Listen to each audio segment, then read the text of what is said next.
Exhorter. Nous prenons nos Bibles dans le livre de Jean, chapitre 4, versets 23 à 24. C'est un passage que nous maîtrisons. Nous allons le lire. La Bible dit ceci. Je vais lever pour ouvrir la parole de Dieu. Mais là, elle est déjà venue, où les vrais adorateurs adorent Père à l'Esprit en vérité. Car ce sont là les adorateurs que le Père demande.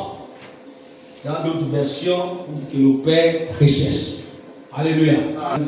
Asseyez-vous. Ici, c'est une histoire qui s'était passée entre la femme samaritaine et Jésus. Jésus va trouver cette femme au puits. Et lui va demander de l'eau à cette femme samaritaine. Mais entre les Samaritains et les Juifs, il n'y avait pas l'attente. Et ça a causé comme un débat, comme un échange entre cette femme et Jésus.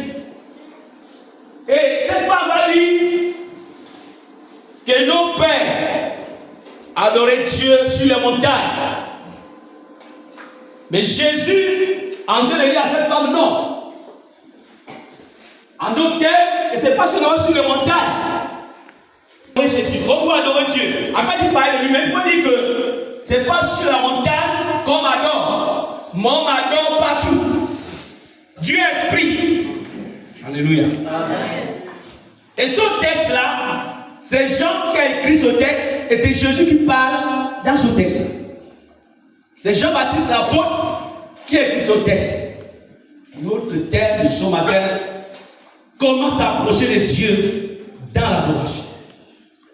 Comment s'approcher de Dieu dans l'adoration. Ne regardez pas les chants, non. Quand on parle d'adoration, on regarde les chants. Non, on parle de l'adoration de manière générale. Nous sommes tous des adorateurs. Et quand on parle d'adoration, c'est l'action d'adorer. L'action d'adorer. Seul Dieu mérite l'adoration. Amen. Seul Dieu mérite l'adoration.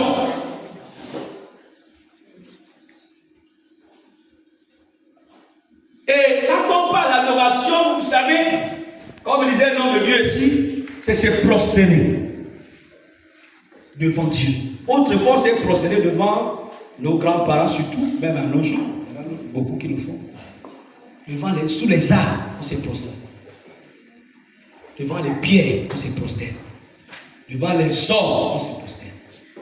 Mais celui qui mérite l'adoration, c'est Jésus. Alléluia. Amen.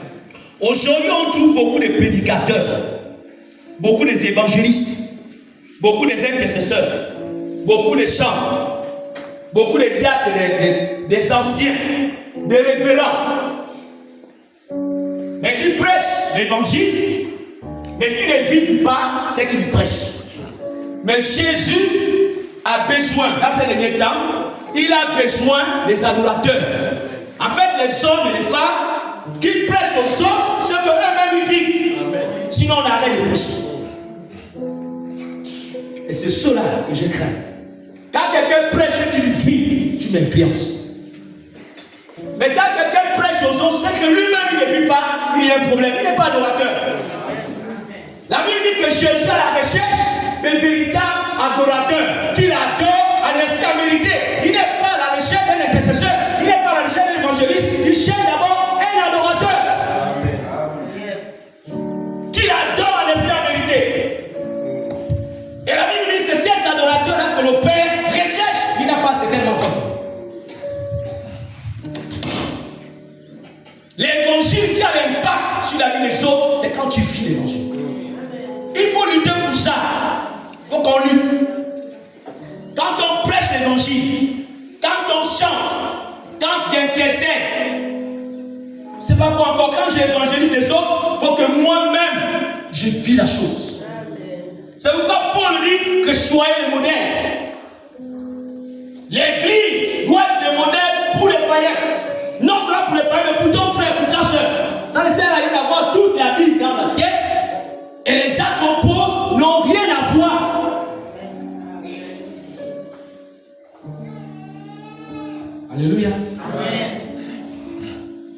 Jésus à la recherche de véritables adorateurs.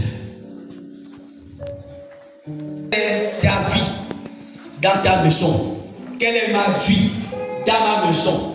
Quand je chante, quand je prêche, quand j'intercède, quand j'évangélise, quelle est d'abord ma vie dans ma maison? Quelle est ma vie au niveau du travail? Quelle est ma vie dans la société? Quelle est ma vie? Quelle est ma vie? La Bible déclare que le monde attend avec un ardent désir la révélation des fils de Dieu. Le monde attend voir nos actes. Et ce sont nos actes-là qui vont les évangéliser. C'est les actes qui vont parler à nos jours. C'est les actes qui doivent parler. C'est les actes. Beaucoup de gens écoutent la parole, mais ils ont besoin de voir la parole en nous. Parce que nous sommes une Bible écrite.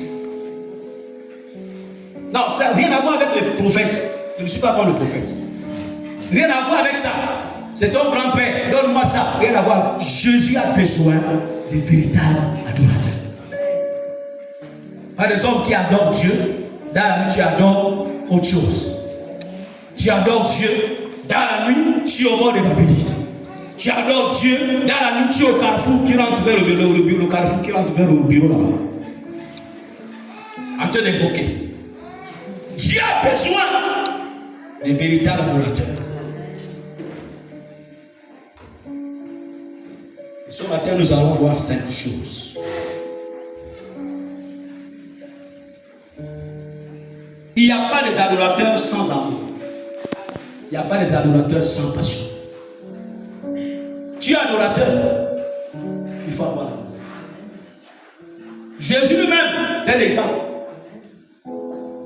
La Bible déclare qu'il nous a aimé le premier, il a donné son Fils unique, en fait, quiconque.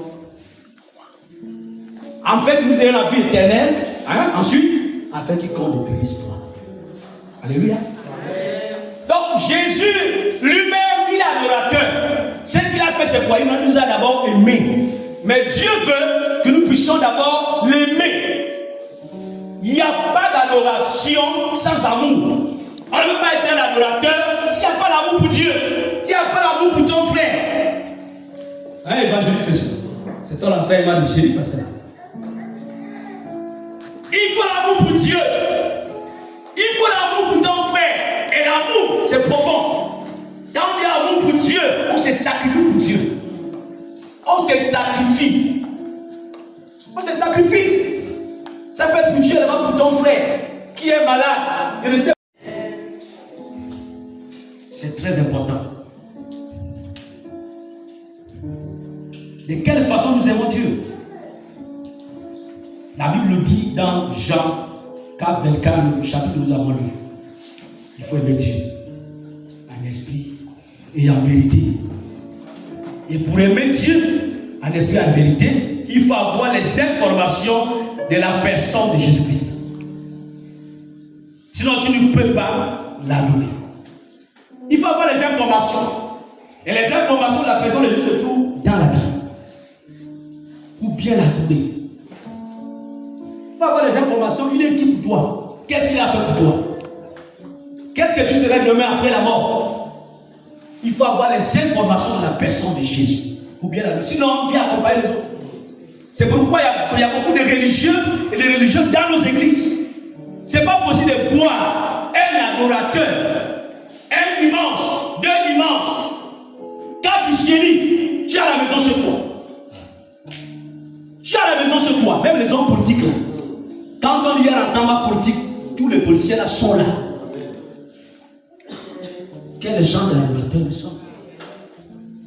C'est pourquoi dans nos églises, il y a trop de religieux.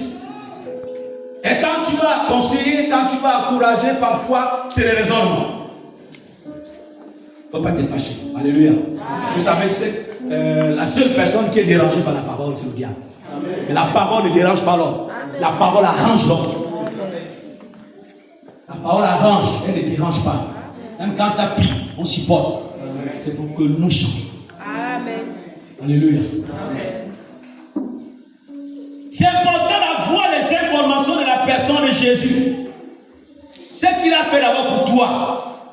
ce qu'il a fait pour toi et ce qu'il continue à faire. Qu'est-ce qu'il dit dans sa parole? Que je peux voler, je peux mentir, je peux forniquer. C'est ça les informations. Est-ce qu'il dit ça? Quand tu regardes dans une qui passe, on ne va pas faire. Pour laisser le péché qu'on a habitué à faire, c'est difficile. Il faut faire des efforts. La vie chrétienne, il faut payer le prix. Le prix là, c'est aussi abandonner ce qu'on aime depuis les années.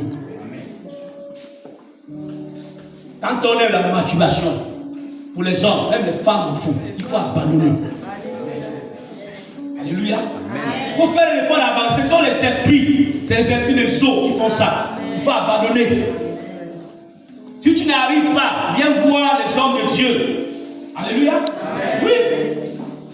Nous sommes là pour ça. Il n'y a pas de souffle, il n'y a pas d'anciennement, il n'y a pas de souffle, il n'y a pas de Tommy. Il y a beaucoup de hommes de Dieu, de serviteurs de Dieu. J'ai été vraiment content de mon frère Abakoussou. C'est un frère, hein? Il n'avait pas 2 ans à la fois. Il est sorti de prison, là, ça ne fait pas longtemps. Il commence à prier pour les gens qui sont presque morts. Ils reviennent à la vie. Abakoussou, il a fait ça. Et l'ancien monde était très content. Voilà, c'est comme ça. Amen. Alléluia. Amen. Il faut abandonner les informations de Jésus. C'est aussi abandonner nos péchés. Si on t'a initié dans les Membiri, tu n'arrives pas à t'en sortir, viens, on va dire. Va voir les informations de Jésus. Est-ce qu'il veut ça? S'il ne veut pas ça, laisse.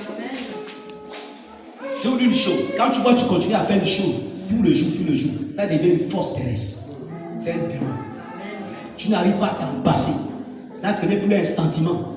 Ça devient une force terrestre. Il faut les hommes de Dieu pour prier avec toi. Tu n'arrives pas à t'en passer. C'est-à-dire que même si on te parle, tu sais que tu as fait. Mais tu n'as pas de regret. Demain, tu le fais encore. C'est une force terrestre, c'est un démon. Comment on peut prier? C'est ça. Une chose, voyez tous les interviews au temps de ça.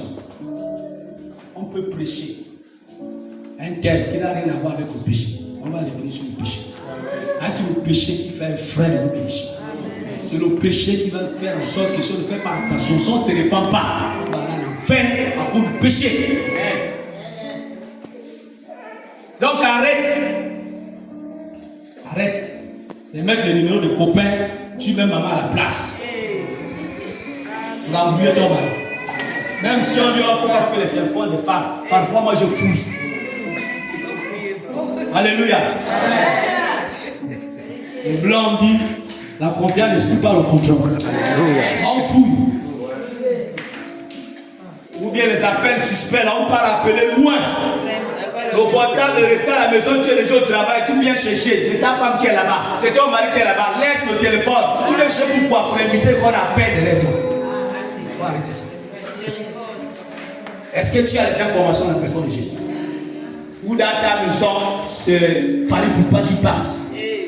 Tu écoutes encore les sons mondains. Et les sons mondains, ça vient avec une force dans tes oreilles. Pour te ramener. Parce que le diable connaît. En fait, il a chaque dossier. Il a nos dossiers en ses mains. Donc, quand il t'attire par une chose, en fait, il te rappelle l'ancien dossier. Il te capte la pensée. Et tu le parles. Petit à petit.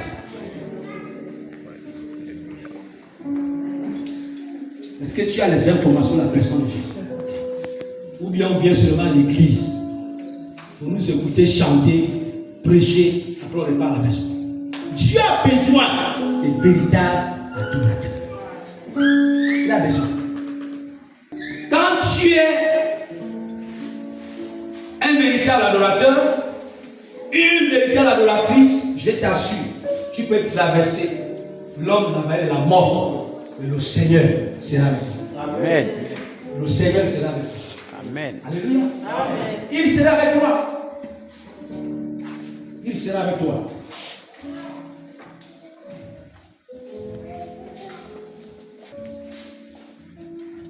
On était là, 2. 3. L'adoration à la sainteté. Je va lire 1 Pierre 15. Va aller vite. verset 15. J'ai lu la parole de Dieu dans 1 Pierre 1, verset 15. Mais puisque celui qui vous a appelé est saint, vous aussi soyez saints dans toute votre conduite, selon qu'il est écrit. C'est possible. Il nous a appelés est saint, nous aussi, nous devions vivre dans la sainteté. C'est ça. Et c'est possible. Papa, je trouve ça, c'est possible. On peut vivre dans la sainteté. La Bible dit dans Jacques chapitre 4, verset 7, résistez au diable et il fera loin de vous, mais soumettez-vous à Dieu. Une personne qui vit dans la sainteté résiste au diable et se soumet à Dieu. Comment résister au diable? C'est les tentations. Prends un verre. Tu ne vois pas que rester avec un seul homme, c'est pas bon. Il faut avoir un champ aussi de plantation. Comme ça devient la mort. Tu résistes que non. J'ai un mari, j'ai une femme. Tu résistes que non. J'attends mon mari. C'est pas le temps. Le temps vient. J'attends ma femme. Le temps vient. Alléluia. Amen. La sainteté. L'adorer dans la sainteté. La Bible dit que les hommes ont mains pures vers le Seigneur. Pas les mains pures. Les mains pures vers le Seigneur. L'adorer dans la sainteté. C'est pourquoi les païens parfois nous regardent. Ah, non, même Christian là pour là-bas. Parfois, c'est ce qu'il fait. Même maman, elle est plus là-bas. Voilà, c'est nous qui donne les maris aux gens. Pourquoi? Parce que parfois, il n'y a pas la sainteté en nous. Ils vont dans l'impunité, dans les choses sales. Les païens font des bêtises. Nous aussi, les chrétiens, on fait aussi les mêmes bêtises. Qui est chrétien? Qui est païen? Qui est lumière? Qui est ténèbre? Qui est fidèle? Qui est fidèle?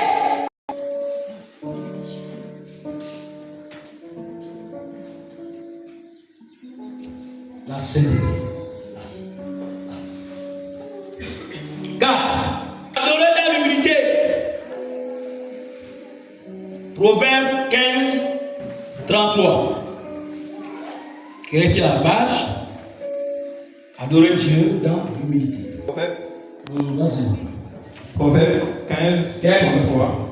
La crainte de l'Éternel enseigne la sagesse, et l'humilité précède la gloire.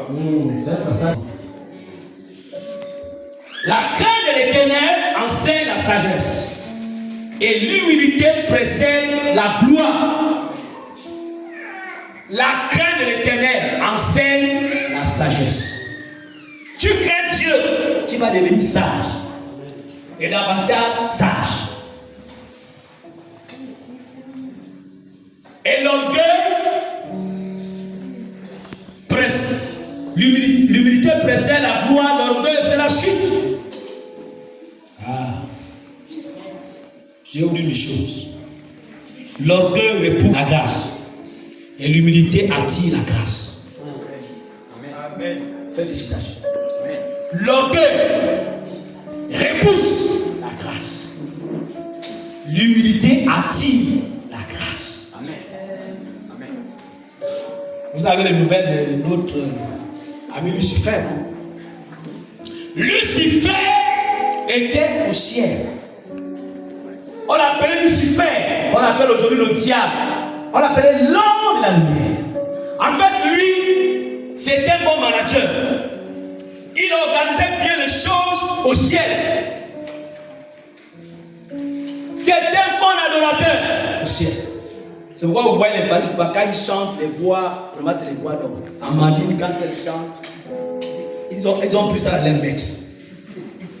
Jusqu'à ceux qui vont se convertir, ce serait bien. Et pour le moment là, ce n'est pas les chrétiens, c'est le diable qui les inspire. Le diable organisait bien les choses au ciel.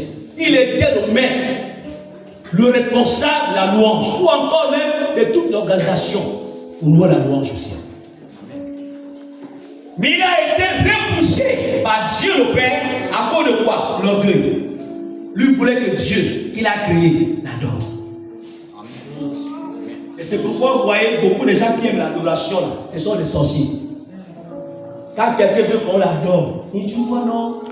Même quand la personne adore, la personne veut qu'on l'adore raison. C'est ça le sens. Quelqu'un qui aime l'adoration, c'est le Fils de la Dieu. Amen. Alléluia. Amen. Et le diable voulait que le Père puisse l'adorer. Il a été présenté à cause de l'orgueil. Même quand on a un ministère qui porte des fruits, ça ne sert à rien. Chacun doit travailler ça. C'est très important. C'est ce qu'il y a. Qui brise. Même quand on prie, les gens sont guéris. Quand on chante, il y a une belle voix. Quand on évangélise, les gens sont convertis. Ce n'est pas notre œuvre, c'est l'œuvre de Dieu. Si on monte un peu là, Dieu va nous faire descendre. Et le jour qu'on va penser que je suis déjà arrivé, tu es déjà tombé. Si on pense que je suis arrivé, tu ne fais plus des efforts, tu es déjà tombé. C'est pourquoi parfois les ministères, nos ministères ne grandissent pas. Parce que nous sommes assis ou assises dans l'orgueil. Et Dieu a mis un frein. Et tu t'arrêtes maintenant là. Alléluia. Amen. C'est important de comprendre ça. Le diable, c'est un modèle, c'est ce qui concerne l'orgueil. Il a subi, il continue à subir. La Bible dit que son lieu qu'il attend, c'est l'enfer. Il ne va plus se repentir. C'est pourquoi quand une personne refuse le pardon, c'est dangereux. Même si le frère t'a fait quoi, t'a fait comment, il vient te demander pardon pour la soeur, accepte le pardon. Si tu refuses là, tu n'es pas de Dieu. Amen. Quand on refuse le pardon, nous ne sommes pas de Dieu.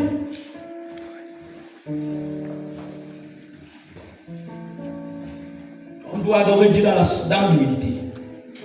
Soyons humbles. Soyons humbles pour attirer la grâce. 5. Tu peux adorer Dieu et être orgueilleux. On peut adorer Dieu, être un adorateur, être un prédicateur excellent, être un intercesseur, être quelqu'un qui fait un ministère aux yeux de tous qu'on va c'est là, celui-là, mais être orgueilleux. Regardez l'histoire de. Que je peux aller voir l'histoire. Nous sommes en train de discuter. L'histoire du pharisien et du républicain. Luc 18, 11. Ce qui s'est passé entre deux hommes. Vous allez remarquer celui qui était orgueilleux, celui qui était humble. Luc 18, 11. Le pharisien debout priait ainsi en lui-même: Ô Dieu, je te rends grâce de ce que je ne suis pas comme le reste de ces hommes, qui sont ravisseurs, injustes, adultères, ou même comme ce publicain. Je jeûne 2 fois la semaine. Je donne la dîme de tous mes revenus. Le publicain, se tenant à distance, n'osait même pas lever les yeux au ciel. Mais il se frappait la pratique en disant: Ô Dieu, sois apaisé envers moi, qui suis un pécheur. Je vous le dis, celui-ci descendit dans sa maison justifié plutôt que l'autre, car quiconque s'élève sera rabaissé, et celui qui s'abaisse sera élevé. C'est clair, pas les principes, c'est les lois. C'est les lois. Ces deux prières, ces deux hommes qui sont en train de prier, le pharisien et le publicain, la meilleure prière, c'est laquelle? La meilleure.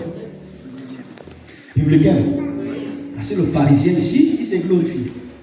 Je prie, je donne ma dîme, je jeûne 2 fois par semaine. Mais le publicain dit: non, moi je suis qui même? Je suis un pécheur, je m'abaisse. Parfois c'est comme ça. On se glorifie. Nous nous élevons nous-mêmes. Nous laissons Dieu nous élever. Alléluia. Quelqu'un peut adorer, était ça, peut être un adorateur et être orgueilleux. Et si on est orgueilleux, on freine les bénédictions. C'est pourquoi la Bible dit que ce n'est pas tous qui disent Seigneur, Seigneur, qui vont rentrer. Ce jour-là, ils diront: j'ai opéré le miracle à ton nom, j'ai prophétisé, j'ai eu des visions, j'ai chassé les démons, j'ai chanté. Le Seigneur nous dira: Reculez là-bas. Je ne vous ai jamais. Il ne faut pas qu'on soit parmi. Il ne faut pas qu'on soit parmi ceux-là que le Seigneur va repousser. L'orgueil n'a pas sa place dans l'adoration. L'orgueil n'a pas sa place. C'est très important. Regardez l'exemple avec mon père. Ceux qui suivent la télé, vous regardez quelqu'un comme Marcelo, qui lui appelle les pères de sa femme. Regardez Van Castano. C'est des grands hommes de Dieu. Des grands hommes de Dieu, pourquoi? Parce qu'ils ont investi. Ils ont des sociétés, d'autres ont des jets privés. Ils ne s'en pas. Même Paul dit, je cours encore. Après tout ce qu'il avait fait, il dit, je cours encore pour chercher à rapporter le prix de la vocation céleste. Il dit, je cours encore. Or que Paul, c'est nul. Nous aime. Quand on voit tout ce que Paul a fait, d'autres apôtres ont fait des choses, mais Paul a fait beaucoup. Alléluia.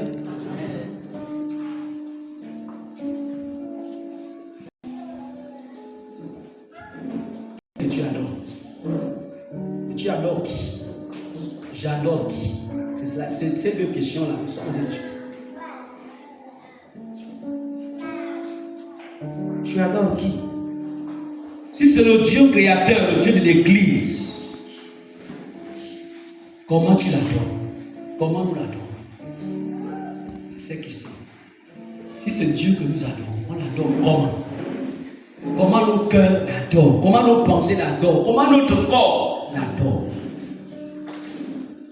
Cette année, nous allons rester sans pasteur.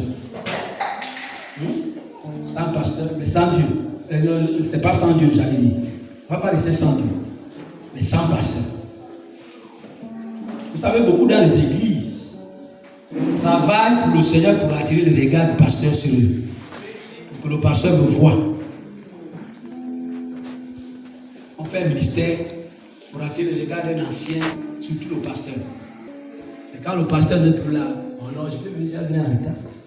C'est pas Annie qui est là. C'est pas Tobi qui est là. C'est pas Issou.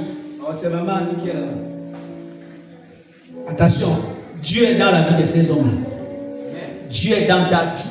Dieu est dans ta soeur. Dieu est dans la vie des responsables. Je voulais ouvrir une parenthèse. Quand tu pries, tu te méprises. Moi, je ne suis pas encore arrivé. Je sais que je connais prier avec les pasteurs, avec les anciens. Ta vie chrétienne est différente. Dès que tu as commencé à connaître Christ, en fait, même dans ta famille, on doit reconnaître ton ministère. Est-ce qu'il n'y a pas une personne qui t'a appelé un jour et prie pour moi, je suis malade? Est-ce que tu es pasteur? Parce que ton ministère est reconnu. Alléluia. Moi, dans ma famille, ce n'est pas une manière de m'inventer. Non. Mais dans ma famille, quand il y a un souci, on m'appelle et prie. Donc, c'est pour nous dire qu'il ne faut pas sous-estimer ceux qui sont restés là que non. Est-ce qu'ils ont Dieu? Dieu est seulement avec le pasteur. Dieu est seulement non. Ils ont Dieu. Nous avons Dieu. Et après, c'est un défi à relever. C'est un défi. Néhémie a imploré la grâce de Dieu. Quand les miracles de Jérusalem s'étaient écoulés, la Bible dit que quand Néhémie avait écouté ces choses, il priait, il jeûnait. Il avait fait plusieurs jours dans la désolation pour implorer la grâce de Dieu. Et il y avait les Tobies et les Sanballat qui étaient dans le temple du Père Dieu. En fait, les agents du diable.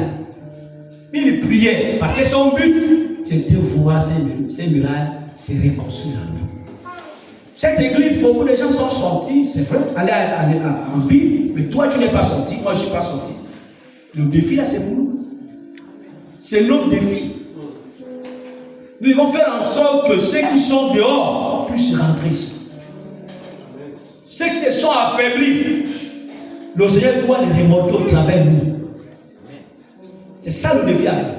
On est resté sur ça, pasteur, 1 an. Pourquoi? Parce que je me rappelle, c'était en quelle année là? Je ne sais peut-être pas voir la date. C'était en 2002, avant l'arrivée du pasteur Thomas Mangala ici. Voilà. On est resté sans pasteur. Pourquoi? Parce que le pasteur avait refusé qu'il ne vienne pas ici. S'il n'y a pas le lycée, ses enfants sont au lycée, il ne peut pas venir en brousse. On était resté sans pasteur. Et là, le cas actuel, ce n'est pas le même cas. C'est pas parce que le pasteur a refusé, non, c'est parce que l'église a placé des gens. Arrêtez ça. Donc le bureau national a décidé mieux de laisser d'abord comme ça, sans pasteur, sur la supervision, la surintendance. Pour voir comment toi tu vas travailler. Pour voir comment moi je vais travailler. Si je vais amener une personne là-bas, toi tu amènes une personne là-bas. L'année prochaine, au travail du fruit de ton travail, de notre travail, on va renvoyer nos pasteurs. Amen. Alléluia. Amen. C'est ça. C'est le chef de la Syrie, le directeur général qui a dit à mon chef à la Syrie là-bas, la sorte, que pour le moment, la sorte tourne à un seul quart. Et c'est toi qui feras en sorte que le deuxième quart revienne. Si vous produisez, on va remettre le deuxième quart pour les frères qui sont au chômage. C'est un défi. Amen. C'est comme nous aussi, c'est un défi. Alléluia. Amen. Il ne dit pas pour le pasteur de le plan. Non, toi, tu es pasteur. Alléluia. Le pasteur, ce n'est pas seulement la personne qui a appelé. Mais toi, tu es un pasteur. Parce que tu es responsable de ta foi. Alléluia. Amen. C'est important de comprendre ça.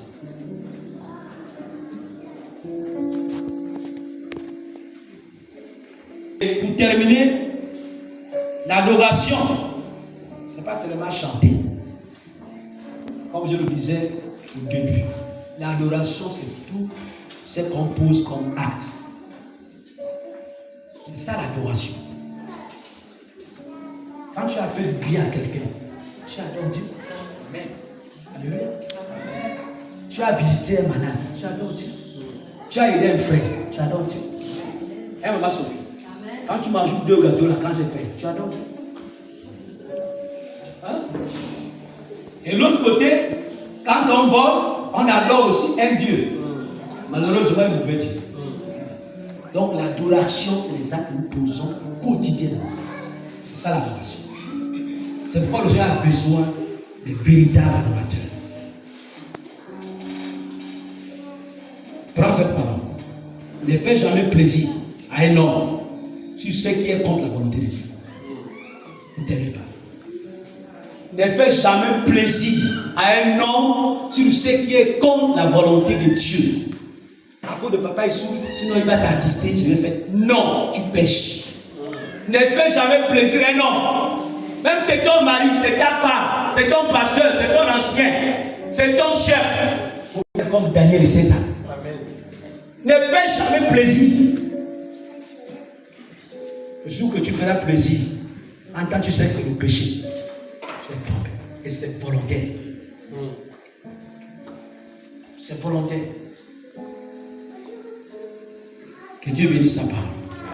Alors ce matin, nous avons vu, je ne peux pas citer le commentaire, on a dit beaucoup de choses.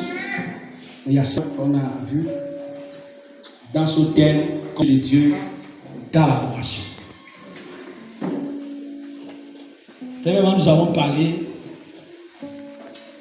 il faut adorer Dieu avec amour.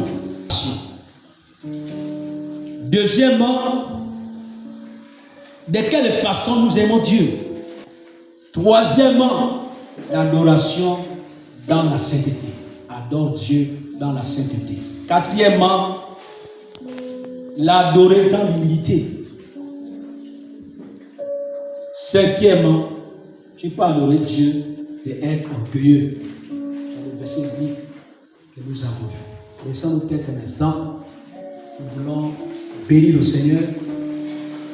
Lui qui nous parle, il parle à chacun de nous. Ne dites pas que, oh, mais nos frères parlent, l'ancien parle. Lui-même, il n'est pas dedans. Moi aussi, je suis dedans. Chacun de nous doit fournir des efforts chaque jour. Alléluia.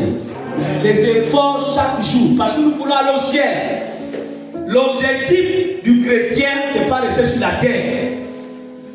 En fait, c'est perdre après la mort, aller à l'enfer. Mais notre objectif, c'est aller au ciel. C'est pourquoi parfois la parole est dure. C'est pour nous épaissir.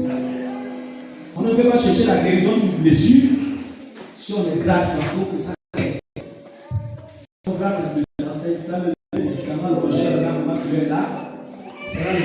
agisse. Mais quand on ne le croit pas, ça attire les microbes. Et les microbes peuvent faire brûler au pied. Gloire à Dieu. Dieu.